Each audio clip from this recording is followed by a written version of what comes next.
Stars या तारे वे पिंड हैं जिनमें स्वयं का प्रकाश हो और ऊष्मा हो। ऐसे पिंडों को हम तारे कहते हैं। वे पिंड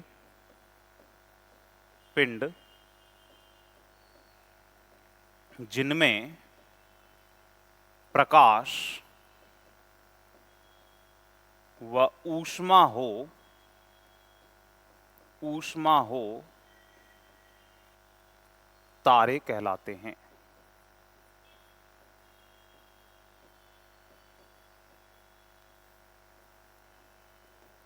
तारे कहलाते हैं।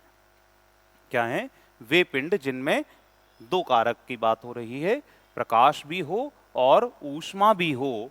ऐसे पिंडों को हम स्टार्स कह देते हैं या तारे कह देते हैं। और ये जो पिंड हैं वे किससे बने होते हैं? गैसों से बने होते हैं, इसलिए तारे गैसीय पिंड कहलाते हैं। तारे गैसीय पिंड हैं। पिंड मतलब ऑब्जेक्ट, कोई वस्तु। तो गैसीय पिंड क्यों कह रहे हैं? क्योंकि गैसों से मिलकर इनका निर्माण होता है, इसलिए इनको गैसीय पिंड कहते हैं। और इनसे प्रकाश और ऊष्मा लगातार उत्सर्जित होती रहती है। ऐसे पिंडों को ही हम तारे कह सकते हैं। तो क्या कंडीशन हुई तारे की? भाई गैसों से निर्मित पिंड होने चाहिए और लगातार प्रकाश और ऊष्मा को रिलीज करते रहना चाहिए। ऐसे पिंडों को हम तारे या स्टार्स कह देते हैं। आइए आगे देखते हैं हम। अब तारे जो हैं अंतरिक्ष में, या हम कह दें कि आकाशगंगा में सबसे ज्यादा संख्या में पाए जा रहे होते हैं। तो आकाशगंगा में भी सबसे ज्यादा संख्या में होते हैं, तो यही पिंड अंतरिक्ष में भी सबसे ज्यादा संख्या में उपस्थित होते हैं। तो तारे अंतरिक्ष में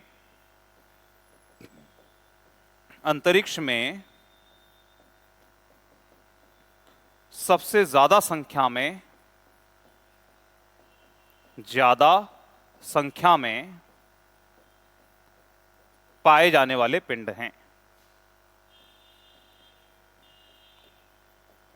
पाए जाने वाले पिंड हैं।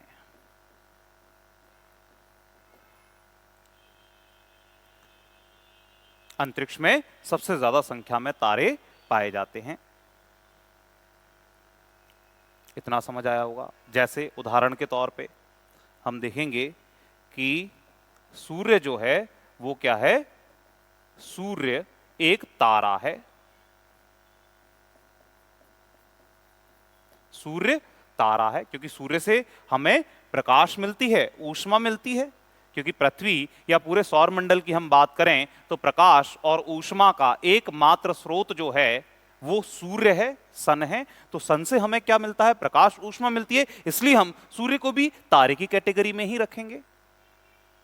और हम देखेंगे कि प्रकाश रात के समय पे चंद्रमा से भी आता है, लेकिन चंद्रमा को हम तारे की कैटेगरी में नहीं रख सकते।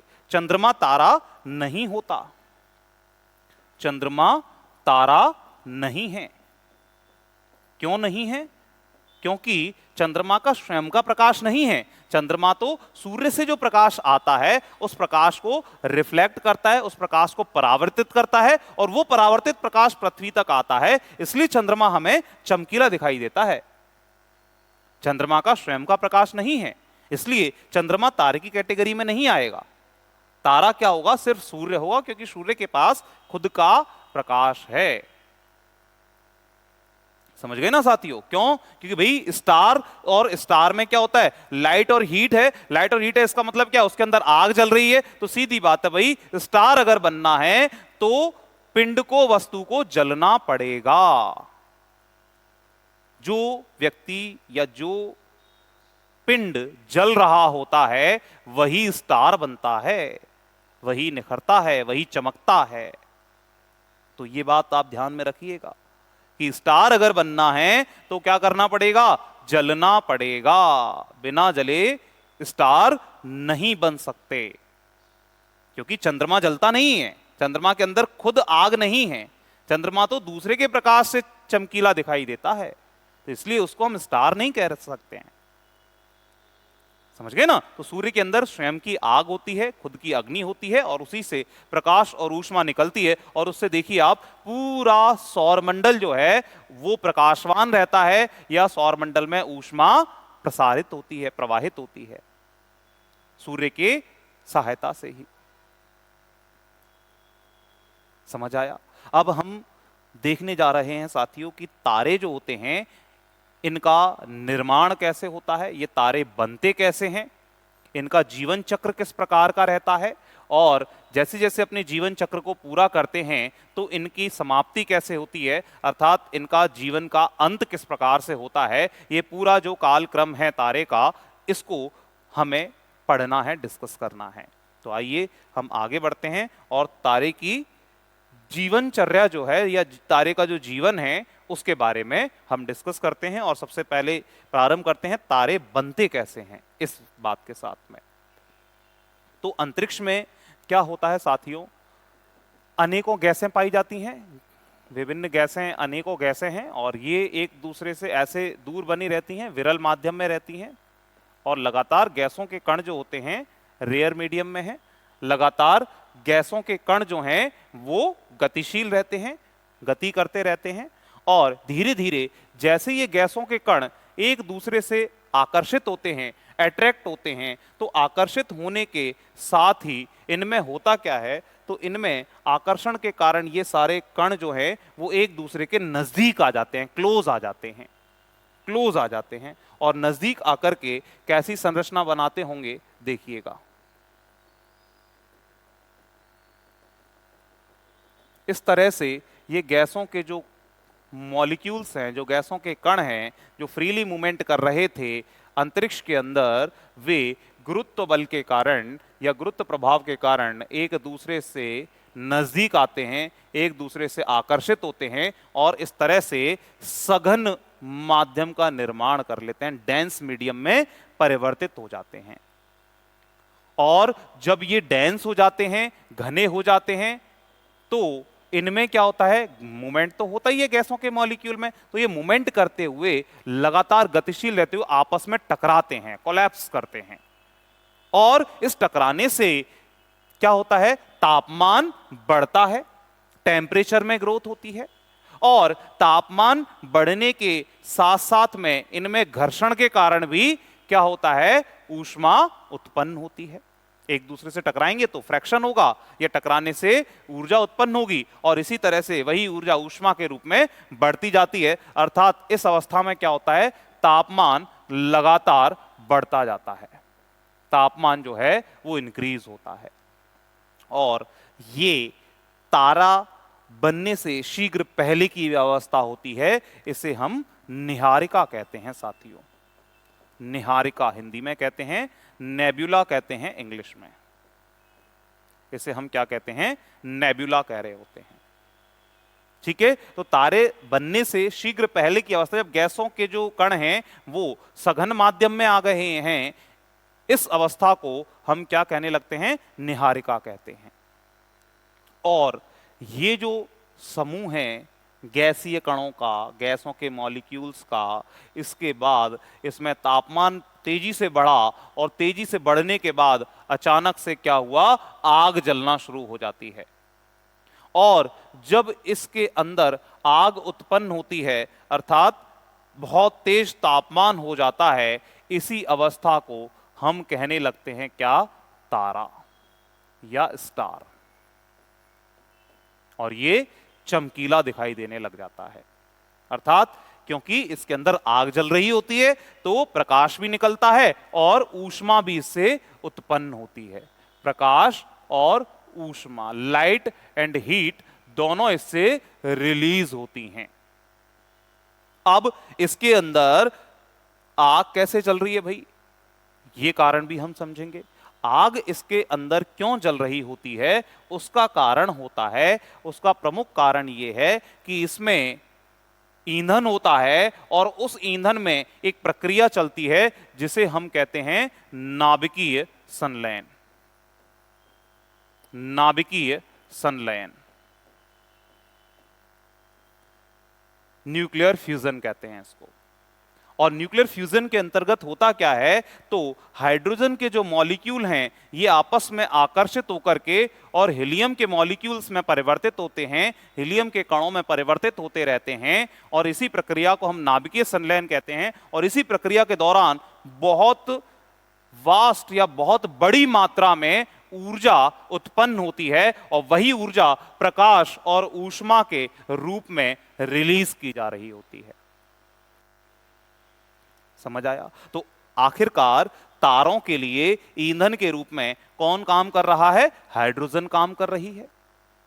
हाइड्रोजन ही तो संलयन प्रक्रिया से हीलियम में परिवर्तित हो रही है, और इसी प्रक्रिया को हम नाभिकीय संलयन कह दे रहे हैं। तो हाइड्रोजन संलयन के बाद हीलियम बना रही है, इसी दौरान बहुत वास्ट एनर्जी जो है वो रिलीज होती है या चेंज होती है। समझ आया साथियों?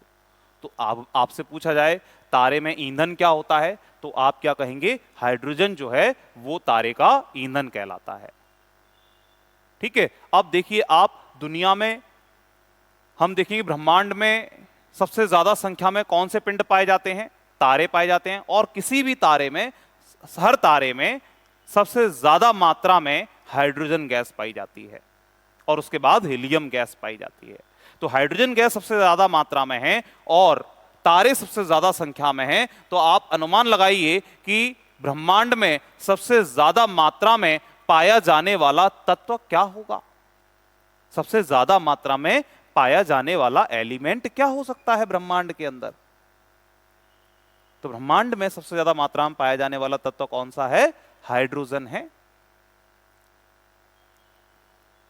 क्योंकि तारों की संख्या सबसे ज्यादा है और तारे में सबसे ज्यादा हाइड्रोजन पाई जाती है, और इतनी वास्ट एनर्जी क्रिएट कर रही है। क्योंकि हम तो सूर्य से ही अनुमान लगा लीजिए, और सूर्य से अनुमान लगा करके ऐसे अनेकों अनगिनत तारे हैं हमारी दुग्ध मेखला आकाशगंगा के अंतर्गत, और दुग्ध मेखला आकाशगंगा के तारों को ही हम गिन नहीं पाए हैं, तो बाकी जो अंतरिक्ष में अन्य आकाशगंगाएं जो एग्जिस्ट कर रही हैं उनके तारों को गिन पाना तो पॉसिबल ही नहीं है। समझ आ गया ना? तो इसलिए ब्रह्मांड में सबसे ज्यादा जो तत्व है वो हाइड्रोजन है। ठीक है। अब ये जो तारा जल रहा है, लगातार अपनी प्रक्रिया जारी रखता है, संलयन की प्रक्रिया जीवन पर्यंत चलती रहती है, और ये तारा चमकता रहता है। ठीक है। एक स्थिति ऐसी आती है, अब आप ये कहेंगे कि भाई ये तारा जलेगा कब तक? क्या अनंत काल तक जलता रहेगा? तो ऐसा नहीं है दोस्तों। हम देखते हैं कि कोई भी वस्तु तभी तक जलती है जब तक उसके अंदर फ्यूल बचा हुआ है, ईंधन बचा हुआ है, और तारे के लिए ईंधन क्या है? हाइड्रोजन है। तो सीधी बात क्या कि तारा तभी तक जलेगा जब तक इसके अंदर ईंधन बचा हुआ है, अर्थात हाइड्रोजन शेष है। अर्थात नाभिकीय संलयन की प्रक्रिया जब तक चल रही है तभी तक तारा जो है वो जीवित रह सकता है। अगर हम इसका अनुमान लगाएं तो ये किस बात पर निर्भर करेगा? ये निर्भर करेगा इसके घनत्व पर, कि इस पिंड का, तारे का घनत्व कितना है, डेंसिटी कितनी है, कितने मॉलिक्यूल्स इसके अंदर हैं, या हाइड्रोजन कितनी है, उस बात के ऊपर निर्भर करते हैं इस तारे की आयु कि ये तारा कब तक जलता रहेगा। जैसे हम सूर्य के लिए देखें, अगर सूर्य की अगर हम बात करें तो सूर्य भी एक तारा है, और सूर्य में भी यही प्रक्रिया चलती है, और सूर्य भी अनुमान लगभग ये है कि पिछले लगभग 4.5 अरब वर्षों से, 4.5 अरब वर्षों से लगातार क्या कर रहा है? जल रहा है, वर्षों से कार्यरत है, और आगे अनुमान है कि लगातार 5 अरब वर्षों तक और जलता रहेगा, 5 अरब वर्षों तक और जलता रहेगा। तो सूर्य की अगर कुल आयु की अगर हम बात करें तो कुल आयु लगभग 10 अरब वर्ष के आसपास है सूर्य की, 10 अरब वर्ष के आसपास है। 10 अरब वर्ष के बाद क्या स्थिति बनेगी? तो धीरे धीरे सूर्य के अंदर ये संलयन की प्रक्रिया रुकेगी, ईंधन खत्म होता जाएगा, और स्थिति कुछ ऐसी बनेगी कि वो तारा बुझ जाएगा। तो ये तो तारे बनने की प्रक्रिया हम देख रहे थे, लगातार जीवन पर्यंत ये प्रक्रिया चलती रहेगी। अब आगे हम इसी विषय पर बात करने वाले हैं कि जब तारे के अंदर अगर फ्यूल समाप्त हो रहा है तो वो बुझने की प्रक्रिया जो है वो किस तरह से संचालित होती है, किस तरह से चलेगी, इस बात की चर्चा हम करेंगे। तो आइए देखते हैं। अब हम ये अनुमान लगा रहे हैं कि तारा जो है, इस जगह पर हम चर्चा कर लेंगे तारे के बुझने की प्रक्रिया, है ना, इसलिए ये मिटा दिया है मैंने। तो अब होता क्या है, अब अपन अनुमान लगाते हैं कि तारा जीवन पर्यंत जला और जल करके अब तारा क्या है, बुझने को जा रहा है, या तारे के अंदर ईंधन समाप्ति की ओर है, अब तारा धीरे धीरे बुझेगा।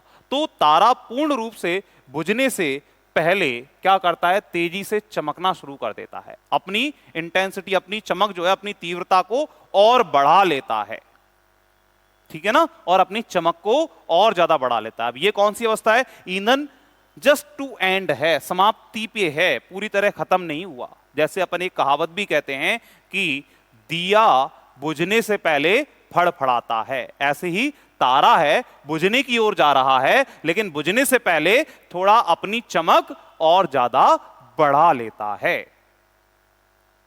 समझ आया? और तारे की इसी अवस्था को, जिसमें अपनी चमक को और ज्यादा बढ़ा लेता है, इसी अवस्था को हम कहते हैं साथियों लाल दानव, या रेड जियांट कह देते हैं इंग्लिश में, रेड जियांट कह देते हैं, लाल दानव या रेड जियांट कहते हैं साथियों। अब इस रेड जियांट अवस्था के बाद जो स्थिति बनती है, रेड जियांट अवस्था के बाद की जो स्थिति होती है साथियों, ये तारा जो बुझने की ओर है, ये दो रास्तों पर जाता है।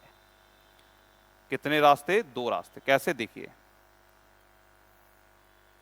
या तो तारा इधर जाएगा अगर, तो इस अवस्था में क्या होगा, वही लाल दाना अवस्था थी, उसके बाद तारा जो है वो किस में परिवर्तित होगा, श्वेत वामन में, श्वेत वामन। अर्थात अब यहां पे तो ईंधन थोड़ा बहुत बचा हुआ था, वो ईंधन जैसे ही समाप्त हुआ तो अग्नि के अवशेष जैसे बच जाते हैं, वैसे ही सफेद रंग में ये तारा दिखाई देगा, जिसे हम क्या नाम दे देते हैं, श्वेत वामन कह देते हैं। इंग्लिश में इसको व्हाइट ड्वार्फ कह देते हैं, व्हाइट ड्वार्फ कह देते हैं इसको। समझ आया? श्वेत वामन कह देते हैं इसको, व्हाइट ड्वार्फ या श्वेत वामन। इसी को हम लोग जीवाश्म तारा भी कह देते हैं। प्रश्न आपसे पूछा जाएगा जीवाश्म तारा किसे कहा जाता है, तो आपको याद रखना है श्वेत वामन तारे को ही जीवाश्म तारा कहते हैं। अब अगली अवस्था पर जाएंगे हम। अगली जो अवस्था आती है इसकी, उसे हम कहते हैं साथियों काला वामन, काला वामन कहते हैं, या ब्लैक ड्वार्फ कहते हैं, ब्लैक ड्वार्फ कहते हैं। और ब्लैक ड्वार्फ में क्या होता है, तारा पूरी तरह से अग्नि बुझ चुकी होती है, समाप्त हो चुकी होती है, और ब्लैक स्पॉट के रूप में वो अंतरिक्ष में पड़ा रहता है। इसी को हम कह देते हैं काला वामन। ठीक हुआ। अब हम चलते हैं आगे। इस तरफ देखेंगे अगर हम, तो ये जो लाल दाना अवस्था थी, उसके बाद यदि तारा इस तरह से जाता है, और वो जो तारा है वो किसमें परिवर्तित होगा, ये बना, और ये जो अवस्था होती है ये कहलाता है अभिनव तारा। अभिनव तारा कह देते हैं हम इसे, या इंग्लिश में इसको सुपरनोवा कह देते हैं। इंग्लिश में इसको सुपरनोवा कह देते हैं। ठीक है।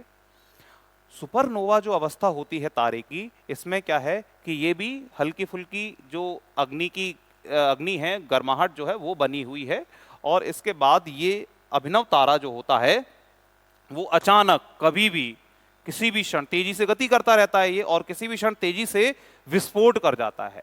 इसलिए विस्फोट होता है इस तारे के अंदर, इसलिए इसे विस्फोटक तारा भी नाम दिया जाता है। विस्फोटक तारा भी कहते हैं इसको, ब्लास्टिंग स्टार भी कह देते हैं इसको। विस्फोटक तारा या ब्लास्टिंग स्टार भी इसका नाम दे दिया जाता है।